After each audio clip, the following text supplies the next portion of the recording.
ముఖ్యమంత్రి గారు.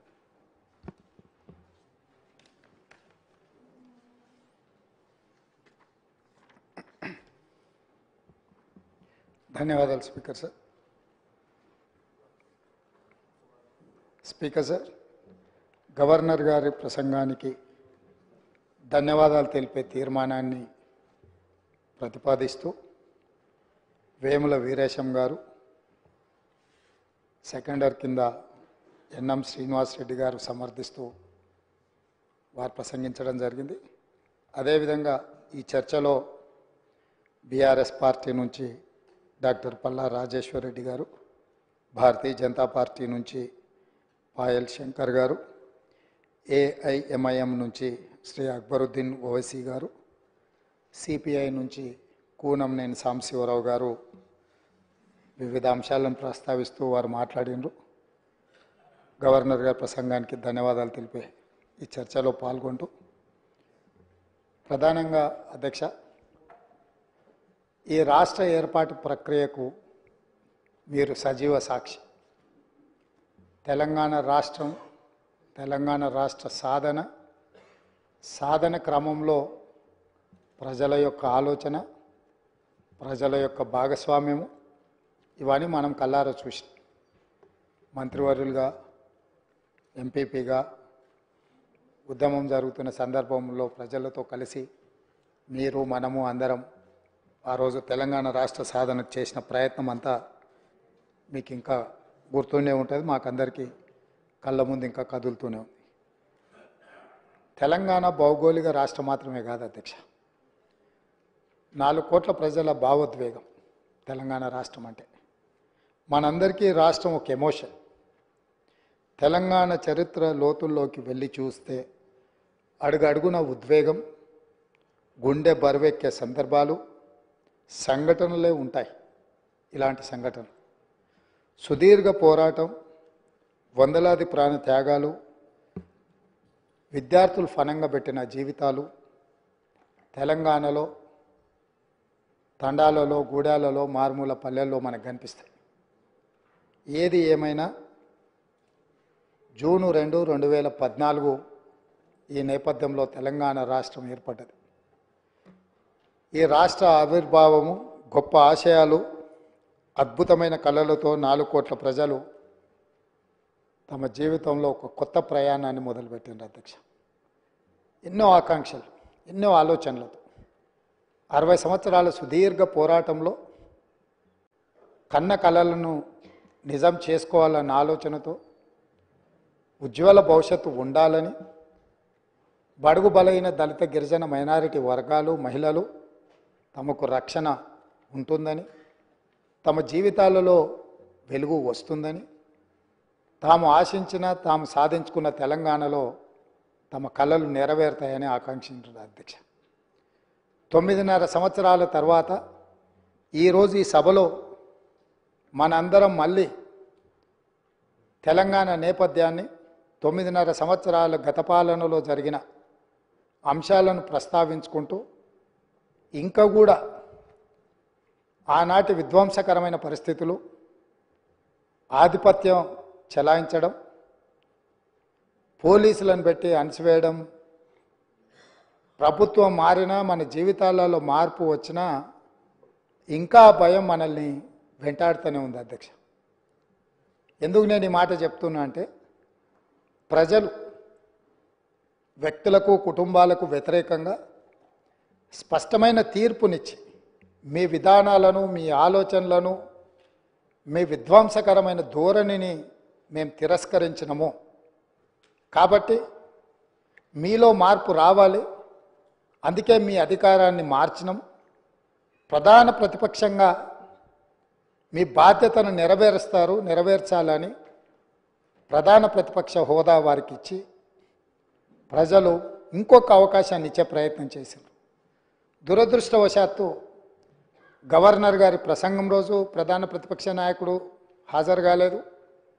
ఈరోజు ఈ చర్చలో అయిన వారు సుదీర్ఘమైన రాజకీయ అనుభవము, పరిపాలనలో వారికి అనుభవం ఉన్నది, 80,000 పుస్తకాలు చదివిన తెలంగాణ రాష్ట్రంలో అందరికంటే అతి గొప్ప మేధావిని అని వారు పదే పదే వారు ప్రస్తావిస్తుంటారు.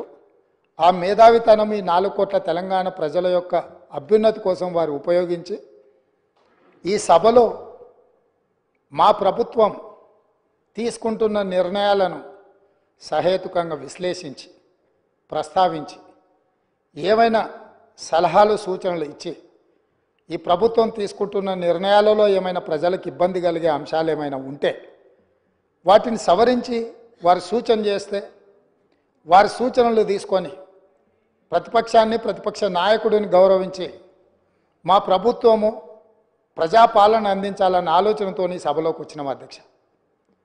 కానీ ప్రధాన ప్రతిపక్ష నాయకుడు రాకపోవడం, ఆ కుర్చీ ఖాళీగా ఉండడం ఈ సభ యొక్క గౌరవానికి మంచిది కాదని చెప్పి తమరి ద్వారా ప్రతిపక్ష నాయకుడికి సూచన చేస్తున్నారు అధ్యక్ష.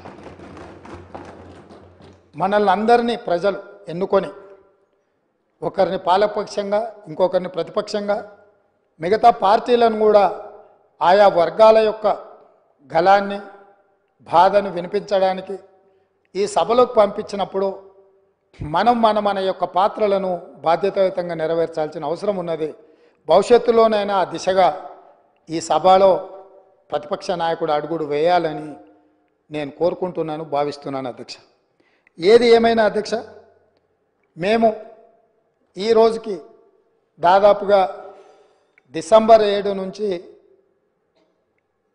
ఫిబ్రవరి 7 తారీఖు వరకు 60 రోజులు పూర్తి చేసుకున్నాం. ఈరోజు మనం ఫిబ్రవరి నెలలో 9 తారీఖు రోజు, డిసెంబర్ 9 రోజు మేము ఏదైతే నిర్ణయాలు కొన్ని ఇదే అసెంబ్లీలో అమలు చేసినాం. అందులో ప్రధానంగా ఆడబిడ్డలకు ఉచిత బస్సు రవాణా సౌకర్యము, బాధతోని ఆసుపత్రులలో ఆర్థిక భారం ఎక్కువై వైద్యం అందక చాలామంది పేదలు చనిపోతుంటే రాజీవ్ ఆరోగ్యశ్రీ పథకాన్ని అమలు చేయడం జరిగింది. ఈ రోజుకు సరిగ్గా పథకాలు అమలు చేసి 2 నెలలు పూర్తి చేసుకుంటున్న సందర్భంలో ఈ పథకాలు అమలు చేయడానికి సహకరించిన నా మంత్రివర్గ సహచరులకు, మా శాసనసభ్యులందరికీ కూడా మనస్ఫూర్తిగా వారికి అభినందనలు తెలియజేస్తున్నా అధ్యక్ష. అదేవిధంగా అధ్యక్ష, గతంలో జరిగిన చాలా లోపభూయిష్టమైన నిర్ణయాలు ఉన్నాయి.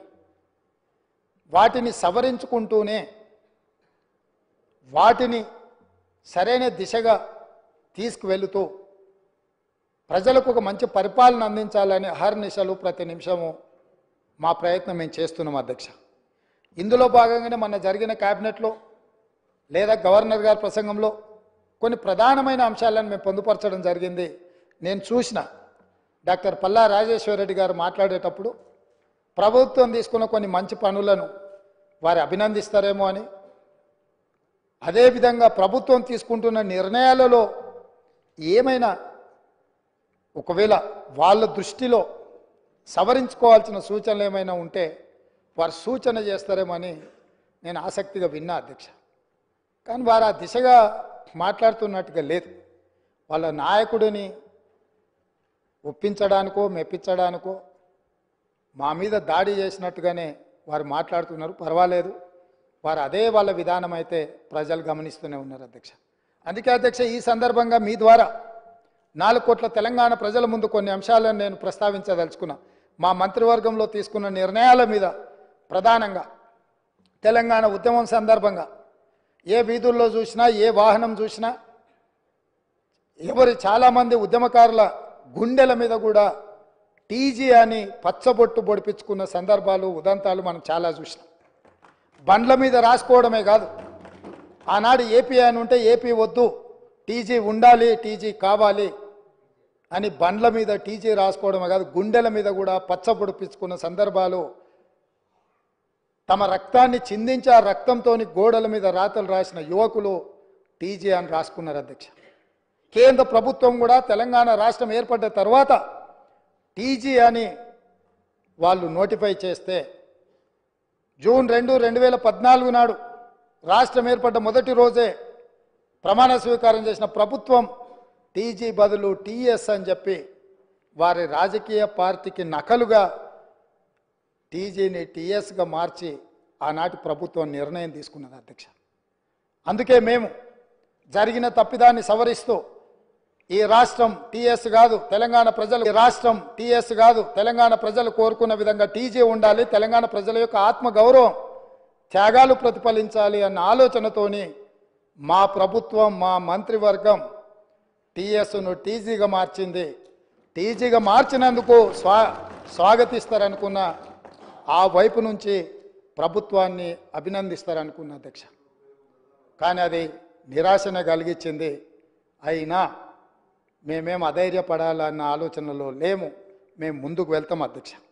అదేవిధంగా అధ్యక్ష, అధికారిక చిహ్నం ఎక్కడైనా ఏ రాష్ట్రంలో అయినా ఏ దేశంలో అయినా ఈ ప్రపంచంలో రాచరిక వ్యవస్థను కాదని ప్రజాస్వామిక పాలన ఉండాలని వేలాది లక్షలాది మంది పోరాట యోధులై యుద్ధంలో ముందు భాగాన నిలబడి రక్తం చిందించి నేల కొరిగి ప్రజాస్వామిక పరిపాలనను సాధించుకున్నారు. ఆ కోవలో భాగంగానే తెలంగాణ రాష్ట్రం నిజాంలకు రజాకర్లకు వ్యతిరేకంగా నిటారుగా నిలబడి కొట్లాడి విముక్తి పొందినరు. ఇదే కాదు, ఆనాడు కాకతీయ సామ్రాజ్యానికి వ్యతిరేకంగా సమ్మక్క సారలక్క వీళ్ళందరూ పోరాటం చేసి పన్ను కట్టమంటే పన్ను కట్టమని తిరగబడి త్యాగాలు చేసిన సమ్మక్క సారలమ్మ జాతర మనం ఈరోజు ఆదివాసి బిడ్డలు జంపన్న వాగులో తలార స్నానం చేసి అక్కడికి వెళ్ళి దేవుణ్ణి దర్శించుకుంటున్నాం. అలాంటి త్యాగాల పునాదుల మీద ఏర్పడ్డ ఈ తెలంగాణ రాష్ట్రం, పోరాటాలతో ఏర్పడ్డ ఈ తెలంగాణ రాష్ట్రంలో రాష్ట్ర అధికారిక చిహ్నంలో ఒక పక్కన చార్మినార్, ఇంకొక పక్కన కాకతీయుల ఆనవాళ్ళు ఉన్నాయంటే రాచరిక పోకడులు ఏ విధంగా ఉన్నాయి? పాలకుల యొక్క ఆలోచన ప్రజాస్వామ్యానికి వ్యతిరేకంగా రాచరిక పోకడలతో రాష్ట్ర అధికారిక చిహ్నంలో రాచదర్పాలు ఉట్టిపడుతుంటే ఇంకా కూడా మనము గులాములుగా వెట్టి చాకిరి చేస్తూ బ్రతకాల్సిందేనా అన్న ఆలోచనతోటి మా మంత్రివర్గం అంతా ఆలోచన చేసి రాచరిక పోకడలు రాచరికపు ఆనవాళ్ళు ఉండడానికి వీల్లేదు. ఈ రాష్ట్రం ప్రజాస్వామిక రాష్ట్రం, ఈ రాష్ట్రంలో ప్రజలు ఎన్నుకున్న ప్రభుత్వం ఉంది, ప్రజా పాలన సాగుతుంది అని చెప్పి అధికారిక చిహ్నాన్ని మార్చాలన్న నిర్ణయం తీసుకున్నాం. ఆ నిర్ణయాన్నైనా వాళ్ళు స్వాగతిస్తారేమని చూసినాం అధ్యక్ష. గవర్నర్ గారి ప్రసంగంలో ఈ అంశాలన్నీ కూడా ప్రస్తావించిన ఎక్కడ కూడా వాళ్ళ యొక్క సానుకూలత ఈ విషయంలో కనిపించలేదు అధ్యక్ష. అదేవిధంగా అధ్యక్ష, మనమందరం తెలంగాణ బిడ్డలం. దళితులు, గిరిజనులు, బలహీన వర్గాలు, తండాలలో, గూడలలో, ఆదివాసీలు, అడవి బిడ్డలు, మైనారిటీలు, మహిళలు, మన అందరికీ తెలంగాణ తల్లి అంటే మన అమ్మ, మన అక్క, మన సోదరి. మనం కల్లారా చూసిన మన అమ్మలు, మన అక్కలు, మన కుటుంబ పెద్దలు ఎవ్వరు కూడా వజ్ర వైదూర్యాలతోని కిరీటాలు పెట్టుకొని వడ్డానాలు పెట్టుకొని మనం ఎన్నడూ మన తెలంగాణ తల్లిని చూడలేదు అధ్యక్ష. కొంతమంది రాజులు, రాచరిక పోకడులు ఉన్న వాళ్ళు గడిలలో ఉన్న పెత్తందారులు ఏమైనా కిరీటాలు పెట్టుకున్నారేమో, భుజకీర్తులు పెట్టుకున్నారేమో, నడుములకు వడ్డానాలు పెట్టుకున్నారేమో మాకు తెలియదు. కానీ మా అమ్మలు నడుము బిగించి కొంగు చాకలి ఐలమ్మలాగా పోరాటాలు చేసిన స్ఫూర్తి ఈ గడ్డ మీద ఉన్నది. చాకలి ఐలమ్మ స్ఫూర్తిగా తెలంగాణ తల్లి ఉంటుందని మేము అనుకున్నాం. తెలంగాణ తల్లి అంటే ధీశాలి పోరాట యోధురాలుగా ఉంటుంది. లేకపోతే దర్పం ఉట్టిపడే, కళ్ళల్లో కాంతి, ముఖంలో వర్చస్సు, చూపులో ప్రేమ ఆప్యాయత, ఒక తల్లి తన బిడ్డను ఎంత ఇష్టంగా ఎంత ప్రేమగా చూస్తుందో ఆ విధంగా తెలంగాణ తల్లి ఉంటుంది అని మేము ఆశించినాం, ఉండాలని మేము ఆశించినాం. కానీ రాచరిక పోకడలతో, కిరీటాలు, వజ్ర వైదూర్యాలతో తెలంగాణ తల్లిని మనకు రుద్దాలనే ప్రయత్నం చేసిండ్రు. అందుకే కవులు కళాకారులకు నిలయమైన ఈ తెలంగాణ రాష్ట్రంలో కవుల కళాకారుల నుంచి సూచన తీసుకొని మన అమ్మలాగా మన తెలంగాణ తల్లి ఉండాలి, ఆ తెలంగాణ దర్పం ఉట్టిపడే విధంగా తెలంగాణ తల్లి ఉండాలని మంత్రివర్గం నిర్ణయం తీసుకుంటే కనీసం తెలంగాణ తల్లి విషయంలోనైనా రాజకీయ విభేదాలను ఆలోచనలను పక్కన పెట్టి ప్రతిపక్షం కలిసి వస్తుందేమో అని మేము చూసినాం అధ్యక్ష. కానీ మాకు నిరాశనే మిగిలింది అధ్యక్ష. అదేవిధంగా అధ్యక్ష, ఆనాడు Osmania university, Kakatiya university, Palamuru university, Mahatma Gandhi university, ఏ యూనివర్సిటీ, ఏ కాలేజు, ఏ పాఠశాల, ఏ నగరం చూసినా, ఏ పట్టణం చూసినా, ఏ గ్రామం చూసినా, ఏ వీధి చూసినా ఆనాడు మారుమోగిన గీతం జయ జయ హే తెలంగాణ. ఈ గానం అందశ్రీ అనే ఒక కవి తెలంగాణ ప్రజలకు అందించి గుండెల నిండా ఊపిరి పీల్చుకొని లక్షలాది మంది తెలంగాణ ఉద్యమకారులు, నిరుద్యోగ యువకులు, విద్యార్థులు తెలంగాణ ఉద్యమంలో ముందు భాగాన నిలబడి పోరాటం చేసి ఆనాటి పాలకుల యొక్క దాష్టికానికి నేల కొరిగినా కూడా జయ జయ హే తెలంగాణ నినాదంతో ఈ తెలంగాణ రాష్ట్రాన్ని సాధించినరు. ఈ రాష్ట్రాన్ని సాధించిన జయ జయ హే తెలంగాణ గీతం ఈ తెలంగాణ రాష్ట్రీయ గీతంగా మారుతుంది అని చెప్పి 4 కోట్ల తెలంగాణ ప్రజలు భావించిండ్రు, ఆశించిండ్రు, ఆకాంక్షించిండ్రు. కానీ ఈ గొప్పతనం ఒక దళిత బిడ్డకు, ఈ గొప్పతనం ఆనాడు ఉద్యమాన్ని ఉవ్వెత్తున ముందుకు నడిపించిన ఒక ఉద్యమకారుడికి ఇవ్వకూడదన్న ఆలోచనతో, కుట్రతో నాటి పాలకులు జయ జయ తెలంగాణ గానాన్ని, గీతాన్ని తెలంగాణలో వినిపించకుండా నిషేధించినంత పనిచేసిండ్రు అధ్యక్ష. అందుకే ఈరోజు ఆ ఉద్యమ స్ఫూర్తితో ఉద్యమాలను గౌరవించే పార్టీగా, ప్రజల పోరాటాలను గుర్తించి, ప్రజల యొక్క ఆకాంక్షలను మన్నించి, ప్రజల యొక్క ఆలోచనలకే అనుకూలంగా పరిపాలన అందించిన పార్టీగా జయ హే జయ హే తెలంగాణ గీతాన్ని రాష్ట్రీయ గీతంగా ఆమోదించినాం. కనీసం దాన్నైనా, కనీసం ఆనాడు ఉద్యమం, ఆనాడు రాష్ట్ర సాధనలో గత 9.5 సంవత్సరాలు వాళ్ళు అనుభవించిన అధికారానికి పునాదులు వేసిన ఈ గీతాన్ని రాష్ట్రీయ గీతంగా మేము ఆమోదిస్తే అభినందిస్తారేమో, అభినందించకపోయినా ఆహ్వానిస్తారేమో అని చెప్పి 4 కోట్ల తెలంగాణ ప్రజలు ఎదురు చూస్తే నిరాశనే మిగిలింది అధ్యక్ష. మేమేమన్నా అతిగా ఏమైనా ఆలోచన చేస్తున్నామా, అతిగా ఏమైనా ఆశిస్తున్నామా, లేకపోతే ఏమైనా అడగకూడని ఆశించింది ఏమైనా మేము ఆలోచన చేస్తున్నామా నాకైతే అర్థం కాలేదు అధ్యక్ష. మీరైనా మాకేమైనా మా ఆలోచనలో తప్పు ఉంటే మాకు సూచన చేయండి. ఇన్ని గొప్ప నిర్ణయాలు తీసుకున్న ఈ ప్రభుత్వాన్ని అభినందించడానికి ప్రతిపక్ష నాయకుడిగా వారక్కడ కూర్చొని ఈ ప్రభుత్వం ఇగో ఈ మంచి చేసింది, ఈ మంచిని మేము ఆహ్వానిస్తున్నాం, ఈ మంచి జరగాల్సిందే, ఇగో ఈ పరిపాలనలో మీరు తీసుకున్న నిర్ణయాలలో ఈ లోపాలు ఉన్నాయి, ఈ లోపాలను మీరు మార్చుకోండి, ప్రజలకు మంచి పాలనను ఇవ్వండి అని ప్రధాన ప్రతిపక్ష నాయకుడు అక్కడ కూర్చొని సూచన చేసినుంటే వారి గౌరవం పెరిగేదే తప్ప వారి గౌరవం తగ్గదు అధ్యక్ష. ఆ కుర్చీ అట్లా ఖాళీగా కనిపించడం ఈ సభకి ఏమైనా శోభ తెస్తుందా అధ్యక్ష?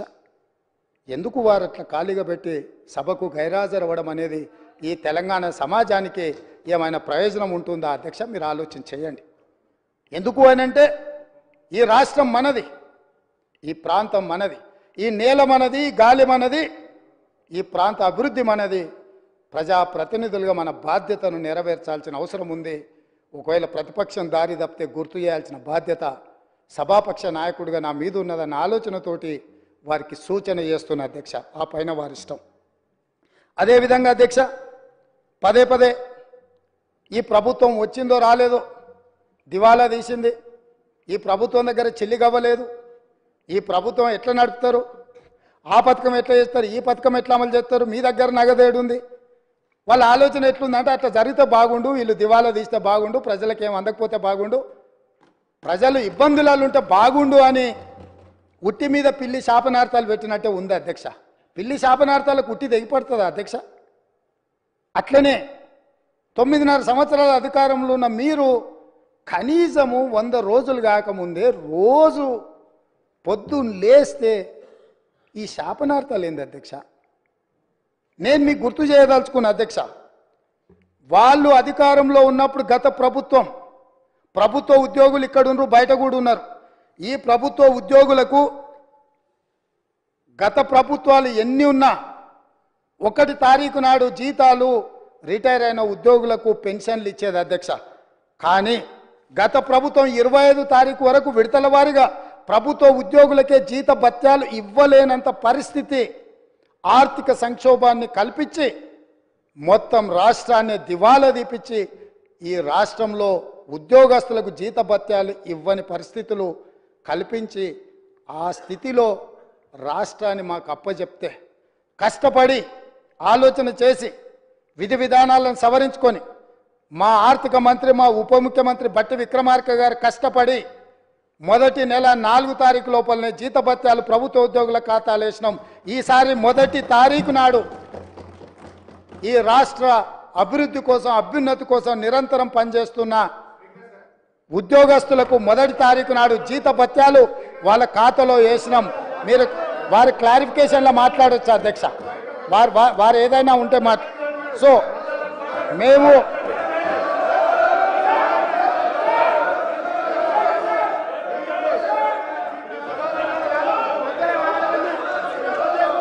అధ్యక్ష దాదాపుగా మొదటి తారీఖు నాడు 4,800 కోట్ల రూపాయలు ప్రభుత్వ ఉద్యోగులకు పెన్షన్దారులకు speaker sir I'm not yielding శాసనసభ వ్యవహారాల మంత్రిగా వారు పనిచేసిన అనుభవం ఉంది హరీష్ రావు గారికి. శాసనసభ వ్యవహారాల మంత్రిగా సభానాయకుడు నిలబడి మాట్లాడుతున్నప్పుడు కనీస గౌరవం కానీ పాటించాల్సిన బాధ్యత వారి మీద ఉన్నది. కాబట్టి ప్రభుత్వ ఉద్యోగులకు పెన్షన్దారులకు ఈ నెల మొదటి తారీఖు నాడు మేము జీతభత్యాలు వాళ్ళ ఖాతాలో వేసినాం అధ్యక్ష. కనీసం ఈ విషయమైనా వారు అభినందిస్తారేమని మేము ఆలోచన చేసినాం అధ్యక్ష. అయినా వాళ్ళకి మనసు రాలేదు అధ్యక్ష. ఎందుకంటే ప్రజాస్వామిక పరిపాలననే వాళ్ళకి నచ్చదు. కాబట్టి వాళ్లకు అభినందించాలన్న ఆలోచననే రాలేదు అధ్యక్ష. అదేవిధంగా పదే రైతు బంధు గురించి, రైతు బంధు పడలేదని రైతులను నిజంగానే వీళ్ళు రాజులను చేసినట్టుగా ఇట్లాంటి మాటలతో ఇంకా భ్రమలు పెట్టాలనే ప్రయత్నం చేస్తున్నారు అధ్యక్ష. ఈరోజు నేను మీకు గుర్తు చేయదలుచుకున్నా అధ్యక్ష, మీ ద్వారా వాళ్ళకు కూడా గుర్తు చేయదలుచుకున్నా. ఆర్థిక మంత్రి అక్కడనే ఉన్నాడు, లెక్కలు ఇక్కడనే ఉన్నాయి. ఈ లెక్కలన్నీ నేను చెప్తాను, కాదంటే వారి అవకాశం వచ్చినప్పుడు మీ అనుమతితో వారు మాట్లాడమన్నారు అధ్యక్ష. రైతు బంధు ఇంకా వేయలేదు, ఎక్కడ పోయింది ప్రభుత్వం అని చెప్పిండ్రు కదా, పదే మాట్లాడుతున్నారు అధ్యక్ష. 2018-19 యాసంగి రైతు బంధు 20-10-2018 నాడు మొదలుపెట్టి 30-3-2019 5 నెలలు పట్టింది అధ్యక్ష. 2018-19లో యాసంగి పంట రైతు బంధు డిసెంబర్ 10వ నెలల మొదలు పెడితే 19లో మార్చి 30 తారీఖు వరకు వేసింది అధ్యక్ష. 5 నెలలు పట్టింది వాళ్ళకు 2018-19లో రైతు బంధు వేయడానికి. వస్తున్న ఎలక్షన్ ఇయరే కాదు, ఆ తర్వాత సంవత్సరాలు కూడా ఉన్నాయి, తొందర ఎందుకు. 19-20లో యాసంగి 28-1-2020 నాడు మొదలుపెట్టి 23-10-2020 9 నెలలు పట్టింది అధ్యక్ష. ఒక్క యాసంగి పంటకు రైతు బంధు వేయడానికి 9 నెలలు ఆనాటి ప్రభుత్వం తీసుకున్నది అధ్యక్ష. వీళ్ళ చరిత్ర ఇక మీ కరోనా వచ్చిందో మీ కర్మ కాలిందో నేనేం చెప్తా కానీ 2020-21 అధ్యక్ష 25-12-2020 నాడు మొదలుపెట్టి 22-4-2021 4 నెలలు పట్టింది అధ్యక్ష. 2020-21 సంవత్సరంలో యాసంగి పంట. 2022-23 అధ్యక్ష 21-12-2022 నాడు మొదలుపెట్టి 10-4-2023 4 నెలలు పట్టింది అధ్యక్ష. ఒకసారి అడుగుతున్నాం ఎన్నికలు అంటుండ్రు, రెండోసారి అడుగుతున్నాం కరోనా అంటుండ్రు, మూడోసారి అడుగుతున్నాం మా మామ చెప్పలేదంటారు, నాలుగోసారి అడుగుతున్నాం అల్లుడు తిరగనికి పోయిందని చెప్పేటట్టు అధ్యక్ష. ఎట్లా అధ్యక్ష మీ పరిపాలన? స్పష్టంగా అధికారిక లెక్కలు ఈ రకంగా చెప్తుంటే మేము వచ్చిందే మొన్న 60 రోజులు కాలేదు, ఆల్రెడీ మేము క్లియర్గా చెప్పినాము 100 రోజుల్లో వాటిని పూర్తి చేస్తామని. అయినా అప్పుడే రైతు బంధు ఇవ్వలేదు అని గగ్గోలు పెట్టి రైతులను రెచ్చగొట్టాలన్న ప్రయత్నం చేస్తే రైతులేమన్నా అమాయకుల అధ్యక్ష? వాళ్ళకి తెలీదా ఎవరి చిత్తశుద్ధి ఏంది, ఎవరి ఆలోచన ఏంది, ఎవరు ఏం చేస్తుండ్రో, ఎవరు ఏ రకంగా వ్యవహరిస్తుండ్రో తెలీదా అధ్యక్ష? అదేవిధంగా అధ్యక్ష ఆర్టీసీ బస్సు మహిళల గురించి వీళ్ళు మాట్లాడుతున్నది, వాళ్ళకి నష్టం జరిగింది ఆటో డ్రైవర్లని ఒక ఆయన ఆటో రాముడు కృష్ణానగర్లో మొత్తం సినిమాకి సంబంధించిన వాళ్ళే ఉంటారు. సురభి నాటకాలు వేసేవాళ్ళు, సినిమాలో చిత్రసీమలో ఎక్స్ట్రా క్యారెక్టర్స్ అంటారు. ఏమంటారు వాళ్ళను? ఎక్స్ట్రా అంటే ఎక్స్ట్రా ఆర్టిస్టులు అంటే ఏమంటారు? జూనియర్ ఆర్టిస్టులు కృష్ణానగర్లు ఉంటారు. టీఆర్ఎస్లో ఒక జూనియర్ ఆర్టిస్టు ఆడేదో సమావేశానికి పోయిందంట, ఆడ ఆటో కనిపించిందంట, ఆటో ఎక్కి ఆటో రాముడు ఆఫీస్కి పోయిందంట. మళ్ళీ దాంట్లో మాత్రము లోపల కెమెరా పెట్టిరు అధ్యక్ష, ఆయన ఎక్కింది దిగింది షూటింగులు చేయడానికి. ఏంది అధ్యక్ష ఈ డ్రామా? ఏంది డ్రామా? ఏంది ఇది?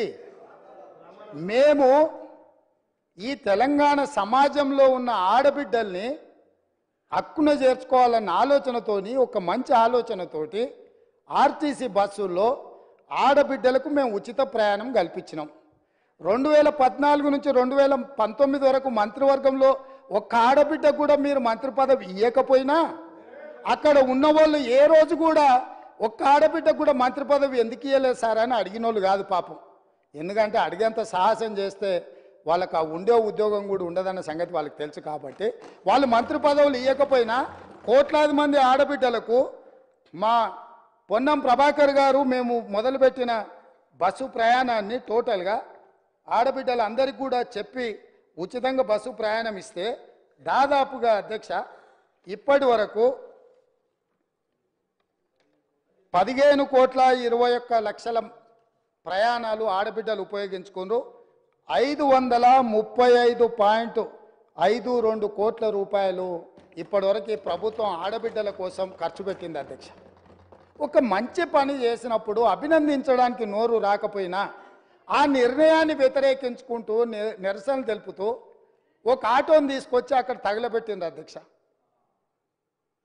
కిరాయి పైసలే వెళ్తలేవు, సంసారం నడుస్తలేదన్న ఆటో డ్రైవరు ఆటో తగలబెట్టిందంటే ఆటో తగలబెట్టడానికి ఎన్ని పైసలు కావాలి అధ్యక్ష? ఆటో రౌండ్ ఆటోలో ఎక్కి తిరిగిందంట, ఆయనకు ఇంకొక ఆయనకు ఆటో ఖర్చు లేదంట, ఆయన తీసుకొచ్చి ఆటో తగలబెట్టిందంట. ఏంది అధ్యక్ష ఇది? అసలు ఇది ఏమైనా తెలంగాణ సమాజానికి మనం ఏం సందేశం ఇవ్వదలుచుకున్నాము? ఇంకొక నటుడేమో 100 రూపాయలు పెట్టి పెట్రోల్ కొనుక్కుంటాడు, కానీ 10 పైసలు పెట్టి అగ్గిపెట్ట కొనుక్కోడు, అగ్గిపుల్ల దొరకదు. మనం కవులకు కళాకారులకు తెలంగాణ నిలయమని మనందరికీ తెలుసు అధ్యక్ష. కానీ నటులకు కూడా కొదవ లేకుండా పోయింది. ఒక్క నటుని కూడా మెతుకుతే ఇద్దరిద్దరు నటులు దొరుకుతారు అధ్యక్ష. ఈ ప్రభుత్వం నడుపుతున్న విధానాన్ని చూడలేక. కాబట్టి ఇవాళ నేను ఒకటే సూచన చేస్తున్నా, అక్కడ ఉండే మా సోదరిమణులకు మా సోదరులకు ఒక మంచి నిర్ణయం తీసుకున్నాం మన ఆడబిడ్డల కోసము. దానివల్ల ఆదాయం కూడా పెరిగింది. నేను మీకు లెక్కలు చెప్పదలుచుకున్న ఎండోమెంట్స్ దేవాలయాలు సందర్శనలకు పోయి రాష్ట్రం యొక్క ఇన్కము ఏ విధంగా పెరిగిందో కూడా మన వాళ్ళకి నేను లెక్కలు చెప్పదలుచుకున్నా అధ్యక్ష. ఆడబిడ్డలు బస్సు ప్రయాణాన్ని ఉపయోగించుకొని ఎక్కువ దైవ దర్శనాలు చేసుకోవడం వల్ల దేవాదాయ శాఖ యొక్క ఆదాయము నవంబర్లో, అంటే ఉచిత బస్సు ప్రయాణం లేనప్పుడు దేవాదాయ శాఖ ఆదాయము 49.28 కోట్ల అధ్యక్ష. అదేవిధంగా డిసెంబర్లో మేము ఉచిత బస్సు ప్రయాణం మొదలుపెట్టినాక ఆడబిడ్డల కుటుంబ సభ్యులతోని యాదగిరిగుట్టనో లేకపోతే జోగులాంబనో లేకపోతే ఇతర దేవాలయాలు భద్రాచలంలో రాములవారినో ఇట్లా వివిధ దేవాలయాలను సందర్శించుకోవడం వల్ల డిసెంబర్ నెల ఆదాయము 93.24 కోట్ల రూపాయల అధ్యక్ష. జనవరి ఆదాయము 68.69 కోట్ల అధ్యక్ష. అంటే ఈరోజు ఆడబిడ్డలకు బస్సులో ఉచిత ప్రయాణం కల్పించడం వల్ల ఆడబిడ్డలు చాలా కాలం నుంచి కుటుంబ సభ్యులతో దైవ దర్శనం చేసుకోవాలన్న ఆలోచన ఉండి అవకాశం రాక ఆర్థిక పరిస్థితి అనుకూలించక ఇవాళ మా ప్రభుత్వము ఆడబిడ్డలకు ఉచిత బస్సు రవాణా సౌకర్యాన్ని కల్పిస్తే దైవ దర్శనం వల్ల దేవాదాయ శాఖకు ఆదాయం పెరిగింది అధ్యక్ష. ఇది ఒక మంచి శుభసూచకం. దీన్నైనా వారు అభినందిస్తే బాగుంటుందని నేను అనుకున్నా, వారు అభినందించలేకపోయారు అధ్యక్ష. అదేవిధంగా అధ్యక్ష ఉద్యోగాలు పదే మీరు 2 లక్షల ఉద్యోగాలు ఇస్తా అన్నారు. ఎక్కడ పోయినాయి మీ 2 లక్షల ఉద్యోగాలు? అసలు తెల్లారే ఇవ్వాలి కదా అధ్యక్ష. మీ ఉద్యోగాలు పోయిన దుఃఖంలో మీరున్నారేమో కానీ నిరుద్యోగ యువకులు ఆ దుఃఖంలో లేరు అధ్యక్ష. ఉద్యోగ అవకాశాలు కల్పించాలంటే దానికి ఒక ప్రాసెస్ ఉంటుంది అధ్యక్ష, ఒక విధానం ఉంటుంది. జస్ట్ లైక్ దట్ ఇట్లా